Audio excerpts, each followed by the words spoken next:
আগামীকাল সকালে মিরপুরে বাংলাদেশ কী অ্যাপ্রোচে ব্যাটিং করবে সেটা হয়তো বা অনেকটাই নির্ভর করবে এই লিটন দাসের ওপর। লিটন যদি ব্যাটিং করতে নামেন আগামীকাল, আরেকটা উইকেট যদি বাংলাদেশ হারায়, সেক্ষেত্রে তার ব্যাটিংয়ের অর্ডারটা বা তার ব্যাটিংয়ের যে অ্যাটাক, সেই অ্যাটাকিং ব্যাটিংটা যদি তিনি করেন, সেটার উপর আসলে অনেক কিছু হয়তো বা নির্ভর করবে। কারণ এই টেস্ট ম্যাচটা যদি বাংলাদেশকে জিততে হয়, বাংলাদেশ এই মুহূর্তে 179 রানের লিডে আছে, কিন্তু খুব বেশি সময় বাংলাদেশের হাতে কিন্তু নেই। নাজমুল হোসেন শান্ত এবং মুশফিকুর রহিম অপরাজিত থেকে দিনটা শেষ করেছেন।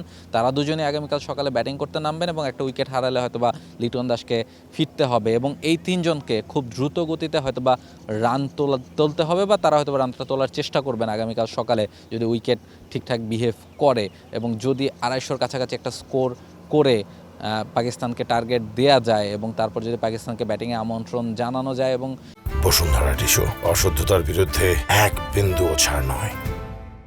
সেটা হয়তোবা বাংলাদেশ দল একটা চেষ্টা করতে পারে যে ম্যাচটা যদি তারা জিততে পারে বা পাকিস্তানকে যদি অল আউট তারা করতে পারে, তাহলে ম্যাচ জয়ের একটা সম্ভাবনা থাকবে। না হলে হয়তোবা ম্যাচটা ড্রয়ের দিকেই এগোতে থাকবে। ফলে বাংলাদেশ যদি ম্যাচ জিতে চায়, খানিকটা রিস্ক আগামীকাল সকালে বাংলাদেশ দলকে নিতে হবে এবং সে ব্যাপারেই হয়তোবা লিটন দাস একটা গুরুত্বপূর্ণ ভূমিকা তিনি রাখতে পারেন, যে কীভাবে কী অ্যাপ্রোচে তিনি ব্যাটিংটা করবেন এবং আগামীকালকে বাংলাদেশের প্ল্যানিংটা কী হবে সেটা নিয়েও নিশ্চয়ই আজকে খানিকটা আলোচনা হেড কোচের সাথে নাজমুল হোসেন শান্ত করে রেখেছিলেন এবং নাজমুল হোসেন শান্ত এবং হেড কোচের একটা মিটিংও আমরা কিন্তু আজকে ম্যাচের পরে দেখেছি। সাথে প্রধান নির্বাচক হাবিবুল বাশার সুমন তিনিও ছিলেন।